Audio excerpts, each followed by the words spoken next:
नमो नारायण। आज कार्तिक महात्म की 19वां अध्याय सुनेंगे।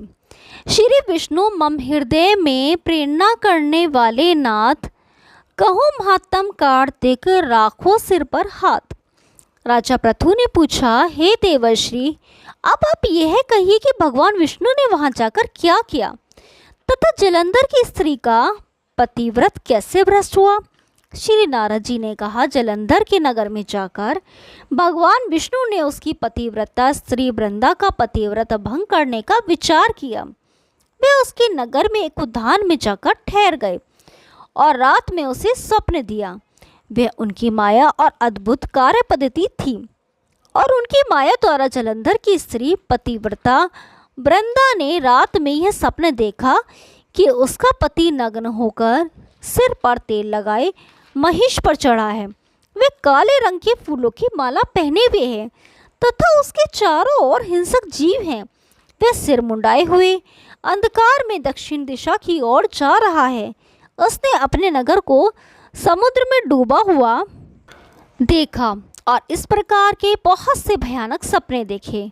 फिर तुरंत ही वह जाग पड़ी और सपने के संबंध में विचार करने लगी।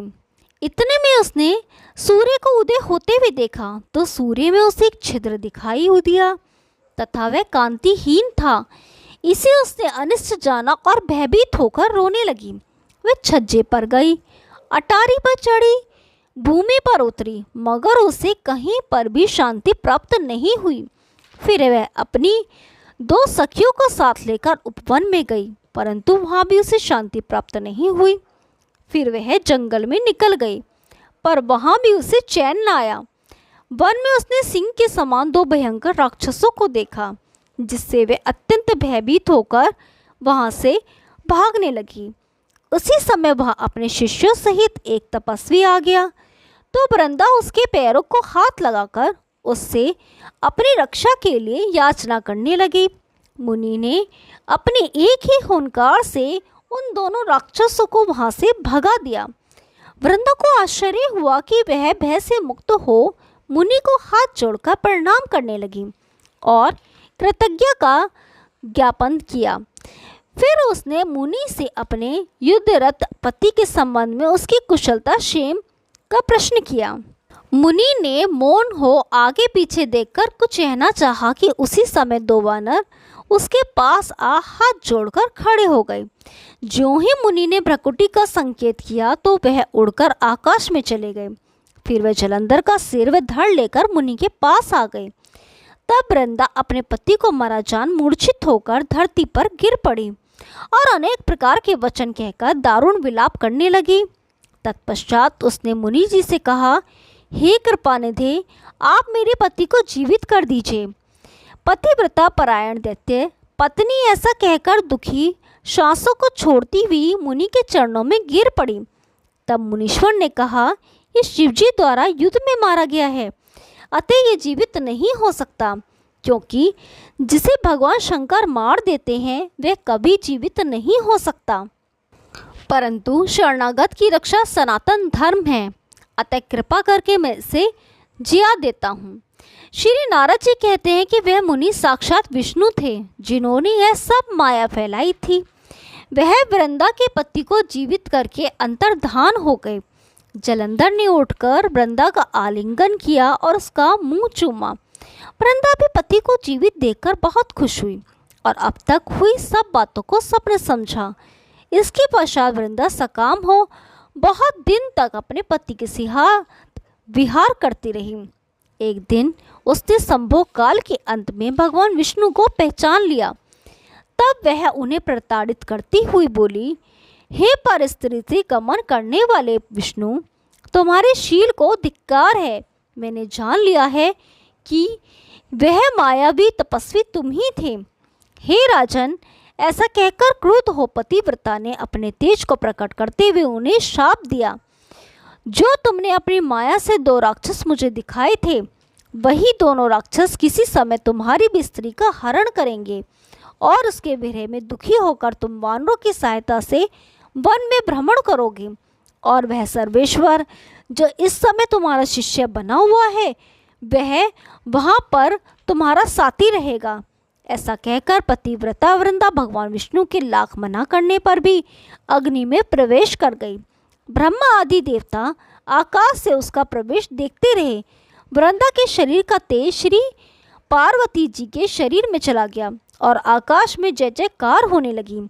पतिव्रत धर्म के प्रभाव से वृंदा ने मुक्ति प्राप्त की। ओम नमो नारायण। अब हम श्री विष्णु भगवान और लक्ष्मी जी की कथा सुनते हैं। एक बार भगवान नारायण लक्ष्मी जी से बोले, लोगों में कितनी भक्ति बढ़ गई है, सब नारायण नारायण करते हैं।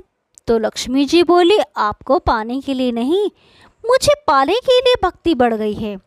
तो भगवान बोले, लोग लक्ष्मी लक्ष्मी ऐसा जाप थोड़ी ही ना करते हैं। तो माता लक्ष्मी बोली कि विश्वास ना हो तो परीक्षा हो जाए। भगवान नारायण एक गांव में ब्राह्मण का रूप लेकर गए। एक घर का दरवाज़ा खटखटाया। घर के यजमान ने दरवाज़ा खोलकर पूछा कि कहाँ के हैं। तो भगवान बोले, हम तुम्हारी नगर में भगवान का कथा कीर्तन करना चाहते हैं। यजमान बोला, ठीक है महाराज, जब तक कथा होगी आप मेरे घर में रहना। गांव के कुछ लोग इकट्ठा हो गए और सब तैयारी कर दी। पहले दिन कुछ लोग आए। अब भगवान स्वयं कथा कर रहे थे तो संगत बढ़ी। दूसरे और तीसरे दिन भी भीड़ हो गई। भगवान खुश हो गए कि कितनी भक्ति है लोगों में। लक्ष्मी माता ने सोचा अब देखा जाए कि क्या चल रहा है। लक्ष्मी माता ने बुढ़ी माता का रूप लिया और उस नगर में पहुंची। एक महिला ताला बंद करके कथा में जा रही थी कि माता उसके द्वार पर पहुंची। बोली, बेटी जरा पानी पिला दे। तो वो महिला बोली, माता जी 3:30 बजे हैं, मेरे को प्रवचन में जाना है। लक्ष्मी बोली, पिला दे बेटी थोड़ा पानी, बहुत प्यास लगी है। तो वो महिला लोटा भर के पानी लाई।